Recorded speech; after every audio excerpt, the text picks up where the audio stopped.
So, hello men. How to be more vulnerable without losing your masculinity and respect from people. Important topic for men in this day and age, right? Around vulnerability and masculinity, and how can we be both vulnerable and strong masculine men and be respected. I'm David Chambers. I'm your host of the Authentic Man podcast, and this is one of the mini episodes I do on the weekends. Nice, short and sharp, getting to a point or something that's like come up in my coaching work or I've seen in the world that needs to be talked about. So vulnerability is something that I think has really been a hot topic around men and vulnerability for many, many years. And my stance on it has changed somewhat over the time in very nuanced ways, right? What is vulnerability? Vulnerability is a willingness to kind of show your true feelings, needs, and fears. That's how we often look at it, right? But often what we're thinking about actually is vulnerability is sharing our weaknesses. And I don't think it's that nuanced. That's only one half of it, right? It's also sharing your dreams, your wants, your desires, your challenges, your what you're really up to, right? So that might be, you might share your desire to create a business, right? Like me, it was vulnerable for me to want to even have a business. I don't come from a family of business people. It's not something I really saw in my family when I grew up, right? So it's vulnerable to do that. It's vulnerable for me to want to quit my job, my very cushy tech job to do this work. It's very vulnerable to do that. It's vulnerable for me to want to talk about having kids or want to have children or have that conversation with my partner. Not all vulnerability is weakness. That's the really important aspect we need to remember as men, right? Because we've kind of framed it as all vulnerability is weakness, and it's not. For some of us, it's vulnerable to celebrate. I never get, I was on a program with a guy called John Wineland, and he talked about this.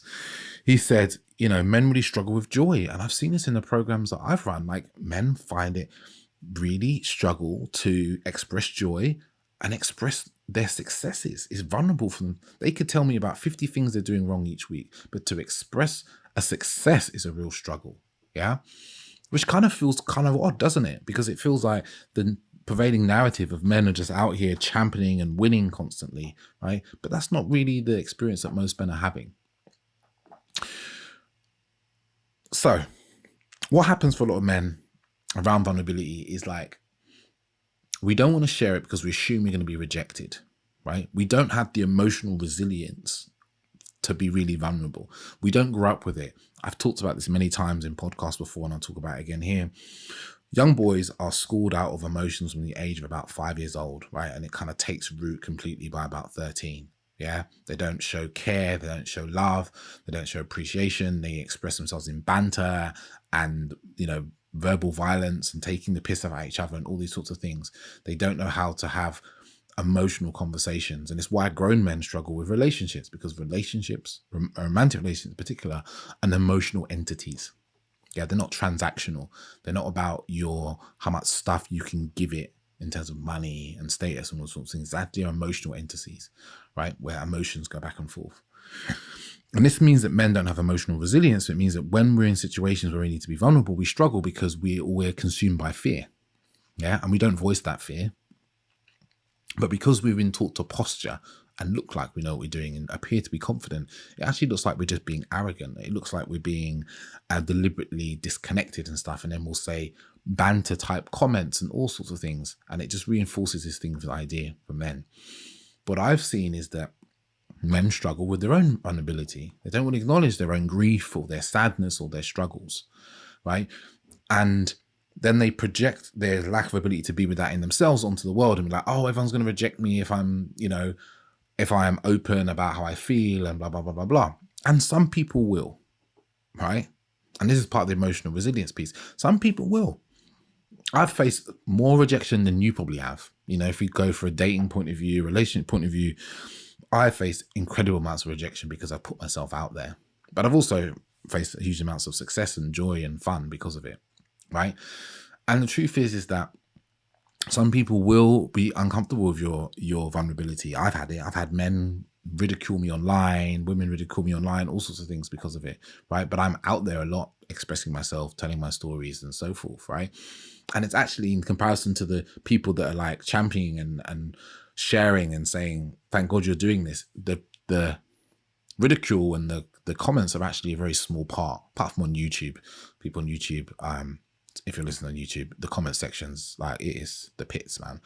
How people talk to each other in comments. In general, Instagram too, but YouTube I find to be particularly immature at times.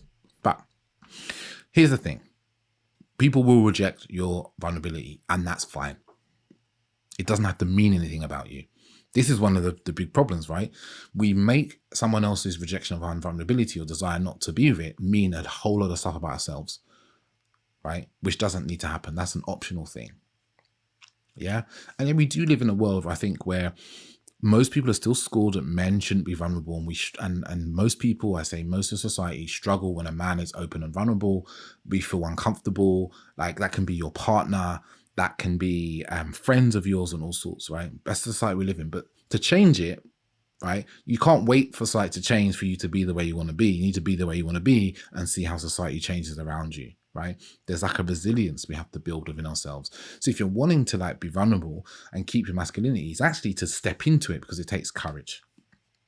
Yeah. Because the other option is, if you hide your vulnerability, you hide the things you want, hide your dreams, you hide your feelings, you hide your needs, you suppress all this stuff, what happens? You have a very tiny life. You're living a false life, you know, a life that's for other people. You end up with various types of mental health issues, right? Loneliness, a lack of meaningful relationships, right?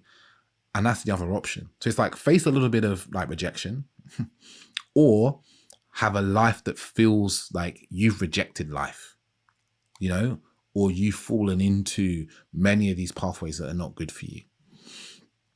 So one of the things we have to really consider, and to talk about masculinity and the kind of cultural construct of masculinity, is this, you know, this masculinity is about dominance, it's about force, it's about pressure, it's about suppression, it's about surface level things. Yeah. And this puts a huge toll on men, because we're all schooled in this soup. We all live in the same soup, right? So we all live in the same soup of that. Emotional expression is bad. That's for women. That's girly. That's weak. That's beta. All these things. We live in that same soup.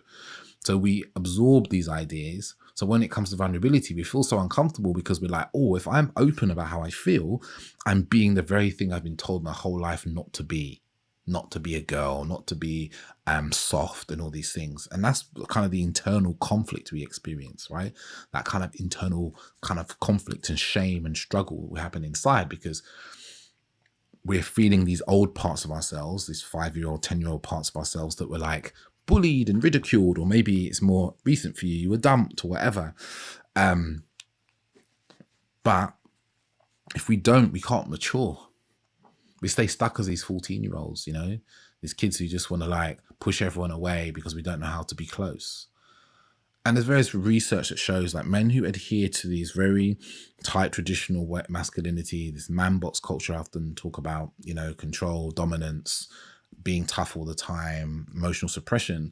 Those are the men who have the most negative health impact, whether that's depression, substance abuse, mental health issues, like lack of relationships and loneliness, right? There's various studies that show men who adhere to these, they are the loneliest men, right? Because they don't create relationships, they don't create friendships. So it's readdressing this masculinity piece at a very deep level, because it's not just like surface level, like, oh, I'm going to start believing that men can paint their nails and that's okay. No, man, you need to really see those micro moments where you adhere to that sort of masculinity, that sort of very traditional masculinity you might have been raised on. The next thing I'm going to talk about is about how we're shifting how we see vulnerability. Yeah. The word vulnerability, if you look in the dictionary, and I worked in software testing for many years, so vulnerability in software testing terms is a weakness in the system.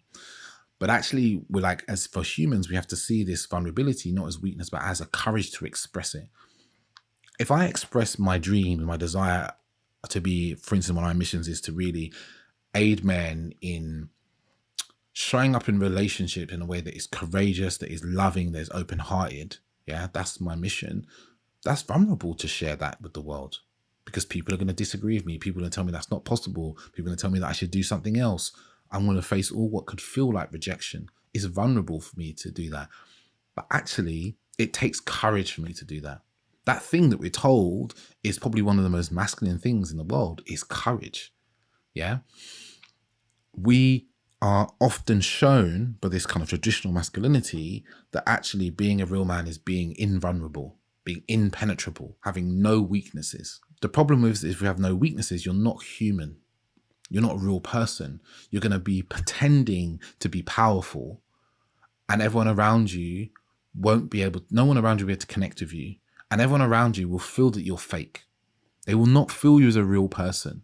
They will feel you as this kind of caricature, or this person is in a pretense. And it might feel like people respect you and care about you and so forth. But the truth is that people around you can feel that there's a fake person that they're interacting with. And many people won't like that. And they will reject you. And that will feel like rejection. Or you might even say that you were being a little bit vulnerable, you know, and you might attribute the rejection to being vulnerable. And in fact, it's because 95% of the time you're pretending to be someone you're not. And that's why people don't necessarily want to be around you, or why the friendships you have are shallow, or why the women you meet are shallow, or the relationships you have are shallow, because you are being shallow, right? So like reframing this vulnerability is an opportunity to express courage and a way to cultivate deeper connections, because it takes courage to want to cultivate something that society goes against a societal kind of conditioning, right? It takes courage.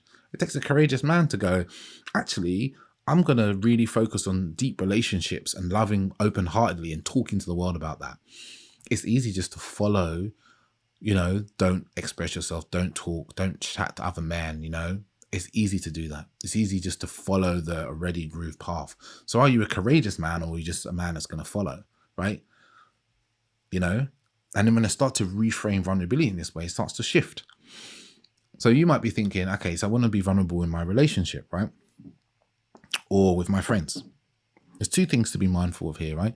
Mindful of also, remember, right, is when you are open and vulnerable, is not to do it from a standpoint of seeking validation. So if I'm telling my friend, hey, like I'm going to change my job and I'm going to be on the mission of like helping men love more deeply and, you know, transform their relationships. And my friend's like, oh, that's stupid. And then suddenly I'm like, oh, I'm really sad. I really hurt because my friend didn't agree with my thing. I was seeking in that moment for him to validate my desire instead of being like, oh, this is what I want to do. And he was going, that's stupid. And you're like, okay, cool, man. You just go, okay, cool.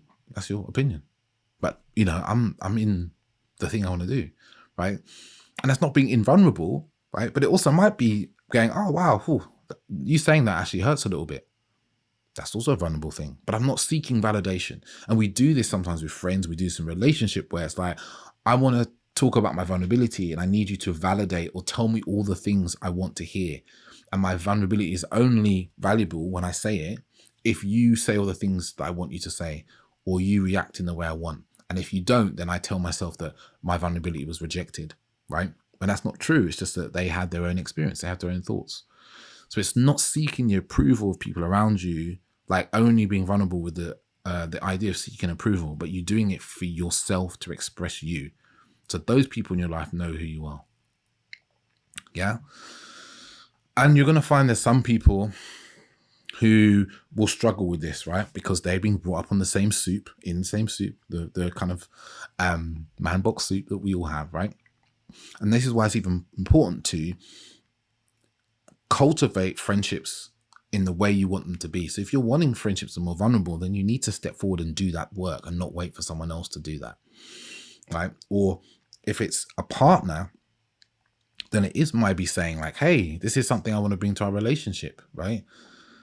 Again, not just needing them to validate you, but also standing up for yourself. So it might be you'd be like, oh, you know, this is something that might be hard for me to say, but like sometimes the way you talk to me feels really belittling. That's a vulnerable thing to say. And they might get defensive and you go, hey, look, actually, this is a really valid thing. And I'd like to talk about this problem. And what I'm noticing, you're being defensive, right? It's standing up for yourself in the moments of vulnerability is also standing in confidence and courage for yourself.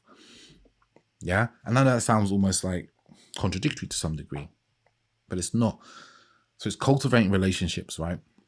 And you might find yourself that you need to practice vulnerability, right? And that's where, like, you know, as a coach, there's something that I do a lot with my clients, and it doesn't look the way you probably think. Sometimes it's them just talking and me listening and being like, yeah, I get it. Okay, I understand. And maybe even challenging them. But they don't have anywhere else in their life where they can be as open, as honest as when they get on a Zoom call or where we're in person together. So they might get an opportunity every week, every other week to practice vulnerability for an hour and a half with me, which they can start taking into their lives through the actions and so forth that we create. But if you don't have that, then you never flex that muscle of vulnerability, right? Or when you do, it's always filled with anxiety, assuming you're going to be rejected. So, and you can do that with a therapist as well, or even a men's group, right? But here's the key thing as well, is like being to some degree selective over who you do this with as well, but not being so selective that there's nobody. Yeah, if there's no one in your life for you to be vulnerable with, then you need to start shifting the people in your life that you talk to. It's an important thing. And if you are struggling, you don't have any groups of people or anything like that to be open and honest with or vulnerable with, you need to find them. You know, this is why I run group programs for men, because what I find is, like, for me, I can create the structure of a group quite easily where men can be open and honest, and I handpick the men to come in so the men know how to be with that, so that everyone gets to grow in vulnerability and openness and sharing and challenge and accountability, right? But most men don't have those spaces, so they never flex the muscle of vulnerability. They don't know how to come to a group of men with a problem, talk about it, synthesize over it and go, oh yeah, I can bring that back to my partner now. Because often what men do, not all men, but some men do this, is use their partners, their wives, their girlfriends as this emotional processing unit, right? And that can also be really damaging to a relationship, right? You've got to find a balance in relationship of, like, emotional processing, putting it on your partner, and processing yourself, or processing with other friends who can listen to you and come back to you. I have multiple groups of friends or men I can talk to, and men's groups I'm in, where I can go and I can, like, process what's going on for me through words and saying out loud, and listen to men who I really value their feedback, because these are men of depth and doing the work and their deep awareness and consciousness. But most men don't know how to find those men. That's why I kind of create groups of it, right? And if you do have an issue with finding groups of men, I also have a community that I'm running, and the doors are going to open again in a month or so for new members to enter. So if that's something you're interested in, just drop me an email. My email should be in the show notes or description, depending where you're listening or watching to this. So the key is cultivating a life where vulnerability is a thing that's possible. Yeah? And that's on you. That's on you, man. And you can find it. There's, like I said, there's communities, there's men's groups, there's individual friends. There might be a friend in your life you're like, oh, he's the most likely person to listen to how I'm feeling. Or you might want to set up the conversation like, hey, I'm just gonna express something that's quite vulnerable for me, and I'd just really love to listen. Yeah. And see, you'd be surprised if you do that with friends and family and a partner, how much people will just adhere and listen and understand that bravery, without you projecting on the assumption of rejection. Yeah. But it all takes courage. Yeah. Courage to move past fear, which I think is probably the deepest work we have to do. The courage to move past fear in relationship, in our lives, in our businesses, and so forth. So vulnerability there. And that's how you keep the respect of the people in your life. If you do it for you, not for the validation of others. That's what I've seen. I've seen some people open up about the deepest and darkest and most terrible things, and they're not doing it to get validation or to get attention. They're doing it because that's what they would express in that moment, and it's felt by the people around them. And they're also choosing the right people.